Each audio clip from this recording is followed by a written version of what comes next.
بیان فرماتے ہیں جسے اللہ تعالیٰ بول رہے ہیں یا اللہ تعالیٰ بندوں سے مخاطب ہو، ایسی احادیث کو حدیث قدسی کہا جاتا ہے۔ اس طرح کی حدیث ہے کہ بندوں سے اللہ مخاطب ہے۔ اللہ تعالیٰ فرماتے ہیں حدیث میں، یا عبادی انی حرمت الظلم علی نفسی وجعلتہ بینکم محرما فلا تظالموا۔ یہ پہلا جملہ ہے۔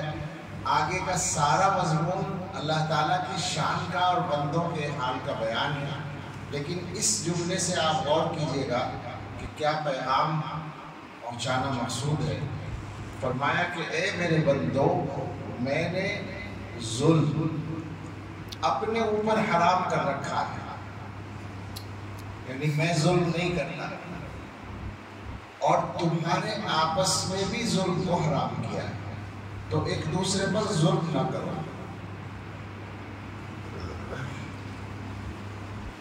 اللہ تعالیٰ کی شان یہ ہے کہ وہ کچھ بھی کریں وہ ظلم نہیں ہوگا، یہ ایک پکی بات ہے۔ کم سے کم ایمان والوں کے نزدیک تو نہیں ہوگی، اور اس کی وجہ یہ ہے کہ اللہ تعالیٰ خالق ہے، مالک ہے۔ مالک کو حق ہوتا ہے کہ وہ اپنی چیز کو چاہے جہاں رکھے۔ اگر اللہ تعالیٰ سارے ایمان والوں کو جہنم میں بھیج دیں اور سارے کافروں کو جنت میں بھیج دیں تو یہ بھی ظلم نہیں کہلائے گا، اس لیے کہ جنت بھی اللہ کی، جہنم بھی اللہ کی، مسلمان بھی اللہ کی، کافر بھی اللہ کی۔ اپنی جس چیز کو چاہے جہاں رکھے، ان کی مرضی ہے۔ لیکن اگر وہ ایسا کریں تو لوگوں کو ایسا محسوس ہوگا کہ ہمارے ساتھ زیادتی ہو گئی، تو یہ بھی نہیں کرتے اللہ تعالیٰ۔ جس کو تم ظلم سمجھتے ہو میں وہ نہیں کرتا، لیکن آگے یہ پیغام ہے کہ جب میں ظلم نہیں کرتا، جس کو سارا اختیار ہے اور جس کی شان یہ ہے کہ وہ کچھ بھی کرے ظلم نہیں ہوگا، وہ ظلم نہیں کرتا، تو تمہیں کیا حق پہنچتا ہے کہ تم ظلم کرو؟ آپس میں ایک دوسرے کے ساتھ ظلم نہ کرو۔ اس ٹکڑے پر میں ذرا سا اور بولنا چاہتا ہوں، روزانہ بولتا ہوں، یعنی ہر بیان میں مسلمانوں کے آپس کے معاملات میں اگر آپ غور کریں گے تو محسوس ہوگا کہ ہمارے یہاں بہت ظلم ہے۔ یہ عام طور سے تو یہ سنا جاتا ہے کہ ہم مظلوم ہیں، ہم پہ ظلم ہو رہا ہے، ٹھیک ہے، وہ بھی ہوگا۔ حکومتیں یا طاقتیں ہمارے ساتھ انصاف نہیں کر رہی ہیں، یہ ہماری شکایت ہے، ہمارا کلیم، ہم دعویٰ کر رہے ہیں اس کا، تو کسی حد تک یہ دعویٰ ٹھیک ہے۔ لیکن آپ غور کریں گے تو پتہ چلے گا کہ ہم آپس میں ایک دوسرے کے خلاف جتنا ظلم کرتے ہیں اتنا ظلم کوئی حکومت نہیں کرتی۔ مثال کے طور پر گھر کے حالات پر غور کریں، یہی تو کہا ہے نا آپس میں ایک دوسرے پر ظلم نہ کرو، تو آپ سوچئے گا ذرا، کیسے بھی ہوں، ہم مولانا صاحب ہوں، ہم ڈاکٹر صاحب ہوں، انجینئر صاحب ہوں، یا ہم امیر صاحب ہوں یا پیر صاحب ہوں، میں سب کو لے کر کہہ رہا ہوں، اور عام آدمی تو ان سب میں کچھ لوگ بچے ہوئے ہوں گے، وہ پکی بات ہے، ہر چیز میں ہوتے ہیں۔ اکثر کی بات ہے، اکثر مسلمانوں کے گھروں میں کیا ایمانداری سے بتائیے انصاف ہوتا ہے؟ مثلا آپ نے اپنے بچے کی شادی کی، وہ جو بہو آئی ہے، کیا اس کے لیے وہی معیار اور وہی رویہ ہے جو آپ اپنی بیٹی کے لیے چاہتے ہیں دوسرے کے گھر میں؟ نہیں ہے نا، کہیں بھی نہیں ملے گا، آسانی سے نہیں ملے گا، دھوکے سے کہیں مل جائے گا اتفاق سے۔ بیٹا اور بہو، ان میں اگر کوئی بات ہو جائے تو ہمارا ووٹ کس کے ساتھ ہے؟ ہمیشہ بیٹے کے ساتھ ہے، بیٹا صحیح ہے، بہو غلط ہے۔ بیٹی اور داماد میں کوئی بات ہو جائے تو ہم کس کے ساتھ کھڑے ہیں؟ اور زیادہ جذبات کے ساتھ بیٹی کے ساتھ، داماد غلط، بیٹی صحیح۔ کیا ایسا ہو سکتا ہے کہ ایک آدمی ہمیشہ غلط ہو اور ایک آدمی ہمیشہ صحیح ہو؟ یہ ہو تو نہیں سکتا نا، مگر ہمارے گھروں میں ہو رہا ہے، یعنی ہم نے کر رکھا ہے ایسا۔ ہمارے گھر میں جو ساس ہے، یعنی ہماری بیوی، یہ سفید داڑھی والوں سے ہو رہی ہے بات، وہ تو بڑی اچھی ساس ہے، بہو خراب ہے، اور جہاں ہماری بیٹی گئی ہے وہاں ساس خراب ہے۔ کیا بات ہے آخر؟ ہم یہ کہہ رہے ہیں اور وہ ادھر سے وہ یہی کہہ رہا ہے۔ میرا خیال ہے دونوں صحیح کہہ رہے ہیں، اس لیے کہ دونوں ہی غلط کر رہے ہیں۔ مجھے خامخواہ ایک لطیفہ یاد آ گیا، پڑوس کے ملک میں الیکشن تھا، دو بڑی پارٹی ہے وہاں، آپ کو معلوم ہے، اب تو 3 ہو گئی، پہلے 2 ہی تھے۔ تو اس پارٹی کے لیڈر، نام نہیں لوں گا، انہوں نے کہا کہ وہ جو اس پارٹی کی لیڈر ہیں، لیڈی تھی نا، وہ جھوٹ بول رہی ہے کسی مسئلے پر، کوئی تھا وہاں کا، ادھر سے ان کا بیان آیا، اسی طرح الیکشن کا زمانہ تھا، انہوں نے کہا کہ یہ جو لیڈر ہیں یہ جھوٹ بول رہے ہیں۔ تو ایک صحافی نے لکھا کہ وہ کہتے ہیں وہ جھوٹ بول رہی ہیں، وہ کہتی ہیں وہ جھوٹ بول رہے ہیں، ہم دونوں کو سچا سمجھتے ہیں۔ میرے دونوں جھوٹ بول رہے ہیں، یہ بھی صحیح کہہ رہے ہیں، وہ بھی صحیح کہہ رہے ہیں۔ تو ہمارے گھر کی شکایت وہ کر رہا ہے، اس کے گھر کی شکایت ہم کر رہے ہیں، دونوں صحیح ہیں، اس لیے کہ دونوں کو کام کوئی صحیح نہیں کر رہا ہے۔ حد یہ ہے مسلمانوں کے کہ بہت سی جگہ ملے گا 2 بیٹے ہیں، ایک بیٹے کی آمدنی زیادہ ہے، ایک کی آمدنی کم ہے، ایک کا پیسہ، ایک پیسے والا، ایک کمزور ہے، اور ان دونوں بیٹوں میں اختلاف ہوتا ہے۔ ماں باپ کا ووٹ کس کے ساتھ ہے؟ طاقت والے بیٹے کے ساتھ، پیسے والے بیٹے کے ساتھ۔ کیا بات ہے آخر ماں باپ کے اندر یہ انصاف کیوں نہیں ہے کہ وہ صحیح بات کریں، جبکہ حضور علیہ السلام نے ہر چیز بتائی ہے، یہ بھی فرما رکھا ہے ساووا بین الاولاد۔ جی یہ حدیث عام طور پر مشہور نہیں ہے، لیکن میں نے حضرت شیخ مولانا یونس صاحب رحمۃ اللہ علیہ کے اس میں سنی، ساووا بین الاولاد، بچوں میں برابری کرو، تبھی ٹھیک ہوگا معاملہ۔ اب آپ اسی مضمون کو جتنا چاہے غور کر کے پھیلا لیں، رشتہ داروں کے ساتھ، پڑوسیوں کے ساتھ، بھائی بہنوں کے ساتھ، یعنی یہ میں وہ بات کر رہا ہوں جہاں ناانصافی کا تصور بھی نہیں ہونا چاہیے، چونکہ یہ اپنے حساب سے۔ اب سوچیں آپ کہ ہم مسلمان دوسروں کی شکایت کس منہ سے کرتے ہیں جب ہمارے گھر میں ہماری حکومت ہے، ہمارے گھر میں، اور چھوٹی سی حکومت ہے، 5 آدمیوں، اس 5 آدمیوں کی حکومت میں ہم سے انصاف نہیں ہوتا، تو ان سے کیا شکایت کرتے ہیں؟ کیا منہ بنتا ہے ہمارا شکایت کرتے؟ تو اللہ تعالیٰ فرماتے ہیں کہ اے میرے بندو، میں نے اپنے اوپر ظلم حرام کر رکھا ہے، اور تمہارے آپس میں بھی ظلم حرام کیا ہے، تو آپس میں ایک دوسرے پر ظلم نہ کرو۔ تو سچ سوچیں ہم سب اور اپنے گھروں کے ماحول کو بدلیں۔ آپ یقین کریں اگر یہ انصاف کا مزاج ہوگا، گھر جنت بن جائیں گے، یہ پکی بات ہے۔ یہ گھروں میں پریشانیاں ہیں، یہ صرف اس لیے کہ ہمارے مزاجوں میں انصاف نہیں ہے۔ مسائل آئیں گے، معلوم ہے آپ کو، بھئی ایک لڑکے کی آپ نے شادی کی، دلہن اور لڑکے میں موافقت نہیں ہوئی، تو جو انصاف کا تقاضا ہے وہ کرو، ظلم تو نہ کرو اس کو۔ ہو سکتا ہے علیحدہ کرنے کی ضرورت ہو، کر دو، لیکن ظلم نہ کرو، زیادتی نہ کرو۔ رات کی بات ہے، میں رات کو میرٹھ میں ایک جگہ تھا، اور جس آدمی کے یہاں کھانا ہوا اسی نے اپنی بیٹی کے بارے میں کہا کہ وہ اس حالت میں ہے کہ نہ چل سکتی ہے، نہ صحیح سے بول سکتی ہے، اور میں نے کہا کیا پیدائشی ہے؟ کہنے کہ نہیں، بالکل ٹھیک تھی، شادی کی تھی، سسرال کے لوگوں نے اتنا ٹارچر کیا کہ اس نے پھندا لگا لیا، اس کی رگیں اور اعصاب متاثر ہو گئے، اور مشکل سے اس کی زندگی بچی اور وہ معذور ہے۔ یہ مسلمانوں کے گھر میں ہے، تو بدلنے کی ضرورت ہے۔ اس حد تک ظلم تو خیر کوئی وقت کرتا ہے، لیکن عام گھروں میں بھی یہی ہو رہا ہے، روزانہ کی باتوں میں، چھوٹی چھوٹی باتوں میں انصاف کی عادت ڈالنا۔ آگے بل اللہ تعالیٰ نے فرمایا یا عبادی کلکم ضال الا من ہدیتہ فاستہدونی اہدکم، اے میرے بندو تم میں سے ہر ایک گمراہ ہے سوائے اس کے جسے میں ہدایت دوں، مجھ سے ہدایت مانگو میں ہدایت دوں گا۔ یا عبادی کلکم جائع الا من اطعمتہ فاستطعمونی اطعمکم، اے میرے بندو تم میں سے ہر ایک بھوکا ہے سوائے اس کے جس کو میں کھلاؤں، مجھ سے مانگو میں کھلاؤں گا۔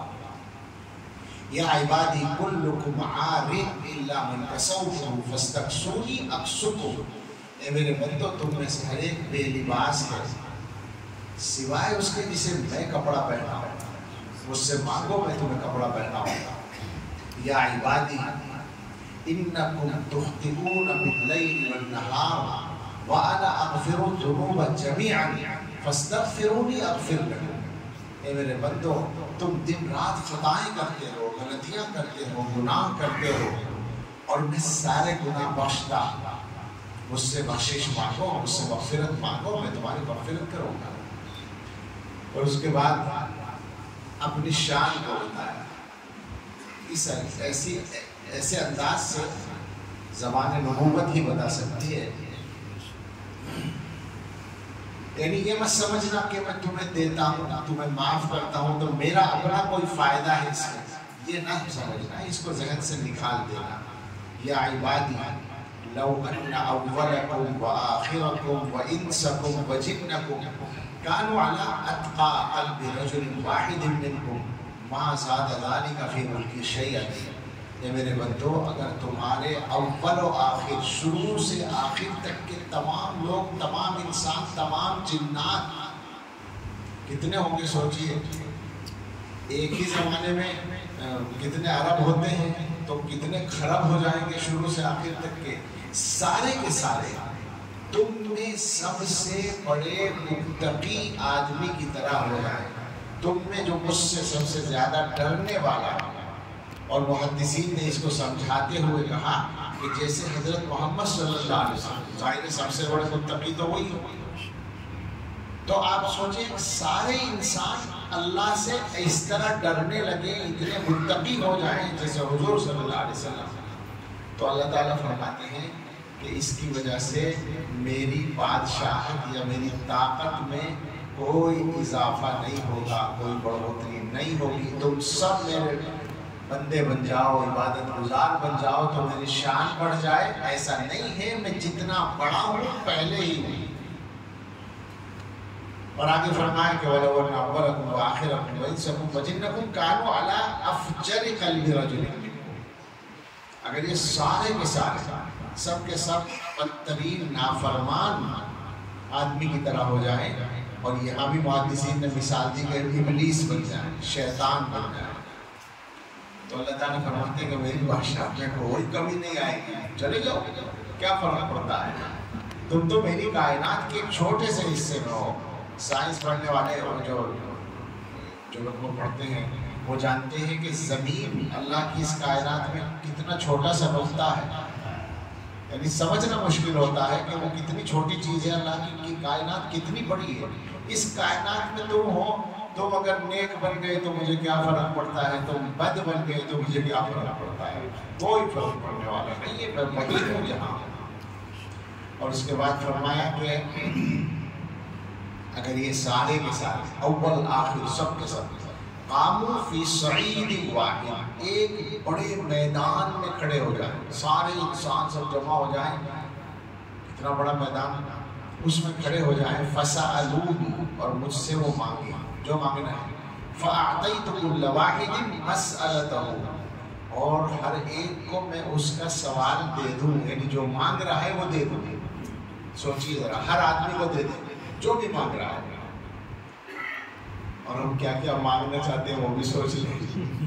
ہم لوگوں کی جو خواہشات ہیں، اللہ کی فضل سے خواہشات تو اتنی بڑی بڑی ہے، مثلا مکان ہی ہمارا پورے شہر میں سب سے شاندار ہونا چاہیے، سب سے قیمتی، کم سے کم ایک بسم اللہ اگر کریں تو یہی سے کریں، کاروبار بھی ہمارا سب سے بڑا ہونا چاہیے، یہ خواہشات۔ اللہ تعالیٰ فرماتے ہیں کہ سب مانگیں اور میں سب کو دے دوں، تو تمہارا کیا خیال ہے کہ میرے خزانے میں کتنا فرق پڑے گا؟ فرمایا ما نقص ذلك مما عندي الا كما ينقص المخيط اذا ادخل البحر، یہ سب دینے کے بعد میرے خزانے میں ایسا فرق پڑے گا، اگر تم اس کو فرق کہو، کمی کہو، جیسے سمندر میں سوئی ڈال کر نکال لی جائے تو سمندر کے پانی میں کتنی کمی آئے گی، سمندر تو سمندر ہے، میں پوچھتا ہوں گلاس کے پانی میں ایک سوئی ڈال کر نکال لے تو کتنی کمی آئے گی؟ ایک بوند بھی خرچ نہیں ہوتی سوئی کے بھگونے میں۔ کوئی کمپیوٹر بھی نہیں بتائے گا کہ اس میں سے کچھ کم ہوا، گلاس اور وہاں بات ہے سمندر کی، ایسا فرق ہوگا جیسے سمندر میں سوئی ڈال کر نکال لی جائے۔ اللہ، اس کے بعد فرمایا کہ یا عبادی انما ہی اعمالکم احصیھا لکم فوفیھا ایایا، یہ تو سب تمہارے اعمال ہوتے ہیں، میں جمع کر لیتا ہوں پھر تمہیں دوہرا دوں گا۔ فمن وجد خیرا فلیحمد اللہ، تو جو آدمی خیر پائے اللہ کا شکر ادا کرے، ومن وجد غیر ذلک فلا یلومن الا نفسہ، اور جو خیر کے علاوہ کوئی کچھ پائے، شر پائے، تو بس اپنے آپ ہی کو برا کہے، مجھے برا نہ کہے، میں نے تو جو اس نے کیا تھا وہ لوٹایا۔ یہ حدیث پوری ہو گئی اور آپ حضرات نے اس کا مضمون سمجھا۔ دو مضمون ہیں اس میں بنیادی طور پر، ایک تو یہ کہ بندوں کی حیثیت کیا ہے، میں یہ کہا کرتا ہوں کہ بندوں کی اوقات کیا ہے کون عوام، اور اللہ کا مقام کیا ہے، اللہ کی شان کیا ہے۔ یہ بات اگر ہماری سمجھ میں آ جائے اور زندگی کے معاملات میں ہم اس کا خیال کرتے رہیں تو یہ ظلم سب ختم ہو جائے گا۔ یہ ظلم اور ناانصافی وہی تو ہوتی ہے جہاں ہم اپنے آپ کو بڑا سمجھتے ہیں، وہی تو ہوتا ہے کہ ہم اپنی طاقت سمجھتے ہیں کہ ہم کر سکتے ہیں جو چاہے، ہمارا کوئی کچھ نہیں بگاڑ سکتا۔ بھئی اپنے گھر میں بہو کے ساتھ یا بیٹی کے ساتھ یا بیوی کے ساتھ اگر کوئی ظلم کر رہا ہے تو وہ بیچاری کچھ نہیں کر سکتی نا، تو ہم بڑا سمجھ لیں نا اپنے آپ کو۔ اگر اسی وقت میں یہ بات یاد ہو کہ میرے اوپر ایک سب سے بڑا اور ہے جو دیکھ رہا ہے اور جس کو مجھے حساب بھی دینا پڑے گا، تو وہی عقل آ جائے گی نا۔ مقصد ہی یہ بتانا ہے کہ تم ہر وقت اپنی حیثیت ذہن پہ رکھو اور اللہ کا مقام ذہن پہ رکھو، تاکہ تمہیں صحیح انسان اور صحیح مسلمان کی طرح کام کرنا آسان ہو جائے۔ ہم لوگ اپنی زندگی کے بارے میں اس حدیث کو یاد کر لیں اگر اور یاد رکھ لیں، اللہ جانتا ہے پتہ نہیں کیا ہوا، پچھلے سال جنوری سے میرے ذہن میں اس حدیث کو بیان کرنے کا تقاضا آیا، اور تقریباً ہر بیان میں، سینکڑوں بیان ہوئے ہوں گے سال بھر میں، تقریباً ہر بیان میں نے کوشش کی کہ اس حدیث کو ضرور سنا دوں، یہ پہنچا دو اللہ کا پیغام، کہ بندوں تک یہ پہنچے، کہ بندے جان لیں کہ اللہ کون ہے اور ہم کون ہیں، ہماری حیثیت کیا ہے، اور پھر ہم اپنے آپ کو ٹھیک کریں۔ مسئلہ خالی جاننے کا نہیں، مسئلہ اپنے آپ کو ٹھیک کرنے کا ہے، اپنے آپ کو بدلنے کا ہے۔ کوئی رسم نہیں ادا کرنی ہے کہ صاحب ہم آئے ہیں تو چلو مسجد میں بیان ہو جائے ثواب مل جائے گا۔ مسئلہ تو یہ ہے کہ ہمیں اپنے آپ کو ٹھیک کرنا ہے، جہاں جہاں غلطی ہے وہاں ٹھیک کرنا ہے، اور یہ ہر آدمی اپنے بارے میں جانتا ہے اور وہ فیصلہ کر سکتا ہے۔ تو بس یہی گزارش ہے اور یہی اپیل ہے کہ تبدیلی کی فکر کریں، تبدیلی کی کوشش کریں۔ ہمارے زمانے کا مجھے لگتا ہے کہ جو سب سے بڑا مسلمانوں کا المیہ ہے وہ یہی ہے کہ کچھ بھی ہو جاتا ہے تبدیلی نہیں آتی۔ مجھے ایک بات یاد آئی، 1992 میں جب آپ کی مسجد کا حادثہ ہوا تھا تو میں مدرسہ شاہی مراد آباد میں پڑھاتا تھا، اور وہاں وہ کرفیو لگا، حساس شہر تھا۔ 9 دن کے بعد کرفیو کھلا تو میرا وطن، آبائی وطن بجنور وہاں سے قریب تھا، تو والدہ تھی اس وقت، والدہ سے چلے گئے۔ وہاں مغرب کا وقت تھا اور جماعت والوں کی گشت کا دن تھا۔ انہوں نے مجھے دیکھا مسجد میں تو کہا کہ آپ آگے بیان کریں۔ ٹھیک ہے، میں نے جو بیان کیا اس میں ایک بات کہا کہ بھائی آج گشت ہوا تو گشت کرنے والوں نے تو ٹھیک کیا، ان کا معمول کا دن تھا، ان کو آج گشت کرنا تھا، انہوں نے کر لیا، کرنا ہی چاہیے تھا۔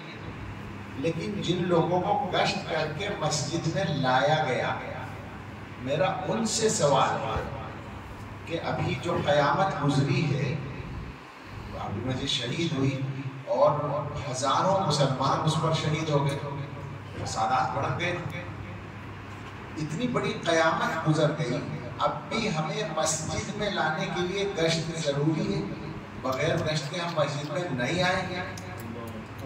یہ بات میں نے اس وقت کہی، لیکن میں یہ سمجھتا ہوں کہ اس کے بعد تو اس سے بھی بڑی بڑی قیامتیں گزر گئی اور مسلمان بدلنے کو تیار ہے۔ یہ جو آیا لاک ڈاؤن کا زمانہ، اس وقت بہت ڈر لگتا تھا، اور میں یہ سوچتا تھا کہ اللہ تعالیٰ نے اپنی بے نیازی کا ایک ہلکا سا نمونہ دکھایا کہ مسجدیں موجود ہیں، تم سجدہ نہیں کر سکو گے، سجدہ کرنا تمہاری ضرورت ہے، میری ضرورت نہیں ہے، میں اپنی نشان اپنی جگہ ہے، میں تمہیں دکھا سکتا ہوں کہ تمہارے ہاتھ میں نہیں ہے مسجد میں نماز پڑھنا، تمہارے اختیار میں نہیں ہے مسجد میں نماز پڑھنا۔ میں سوچتا تھا اس زمانے میں کہ شاید یہ حالات گزرنے کے بعد مسجدوں میں آبادی بڑھ جائے گی، لیکن میرا مشاہدہ اکثر علاقوں کے بارے میں یہ ہے کہ گھٹی ہے، بڑھی نہیں ہے۔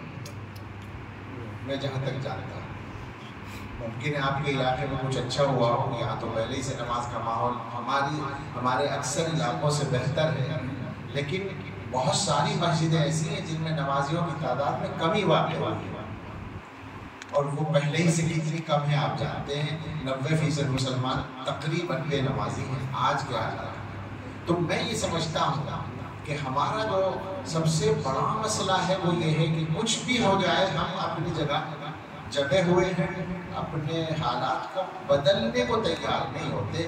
ہم میں سے ہر آدمی یہ سمجھے بیٹھا ہے کہ میں ٹھیک ہوں، باقی لوگ غلط ہیں۔ یہ ایک نقطہ ہے بنیادی، یہی اسی لیے اس کا نہیں ہوتا بھائی، ایک آدمی اپنے آپ کو مریض سمجھے گا تبھی تو علاج کرے گا، مریض نہیں سمجھے گا تو علاج کیسے کرے گا؟ یہاں مزاج یہ ہے مسلمانوں کا، یعنی مسجد میں بیان ہوتا ہے، معاف کیجیے گا بات بندی ہو رہی ہے، اور بیان ہوتے ہیں علماء کے، جو چاہے کہہ لیں عالم مقرر، بعض مقرروں کو آپ نے دیکھا ہوگا کہ وہ بہت جوشیلی باتیں کرتے ہیں، برا کہتے ہیں مجمع کو، تم ایسے ہو تم ویسے کرتے ہیں نا، سب لوگ سن لیتے ہیں آرام سے۔ وہی مقرر وہ باتیں یا اس سے بھی ہلکی باتیں کسی ایک آدمی کو کہہ سکتا ہے، لڑائی ہو جائے گی نا فوراً اگر وہ کہے کہ تم ایسے ہو تم ایسے ہو۔ کیا مطلب اس کا؟ مجمع میں بیٹھ کر سب سن رہے ہیں، اکیلے میں سننے کو راضی نہیں ہے۔ اس کا مطلب یہ ہے مجمع میں بیٹھے ہوئے یہ سمجھ رہے ہیں کہ مجھے نہیں کہہ رہے ہیں، میں تو ٹھیک ہوں، ان سب کو کہہ رہے ہیں یہ نالائق ہے۔ بتائیے میں غلط کہہ رہا ہوں؟ جو نفسیات ہے، یہ باریک بات ہے، مگر غور کریں گے تو یہ سچائی ہے کہ ہم یہ سمجھتے ہیں کہ نصیحت مجھے نہیں کی جا رہی، میں تو ٹھیک ہوں، یہ جتنے اور لوگ بیٹھے ہیں یہ گڑبڑ، ان کی اصلاح کی ضرورت ہے۔ اب جب اپنے بارے میں کوئی آدمی ارادہ نہیں کرے گا تو کیسی تبدیلی ہے؟ تو بس یہ اگر گفتگو کا خلاصہ عرض کرنا ہو تو وہ یہ ہے کہ یہ گنہگار بھی سوچے اور آپ سب بھی سوچیں کہ کہاں کہاں ہمیں تبدیلی کی ضرورت ہے، اس کے لیے تیار رہیں اور اس کی کوشش کریں، اس کے لیے محنت کریں۔ اللہ ہمیں توفیق عطا فرمائے، آمین۔ وآخر دعوانا الحمدللہ۔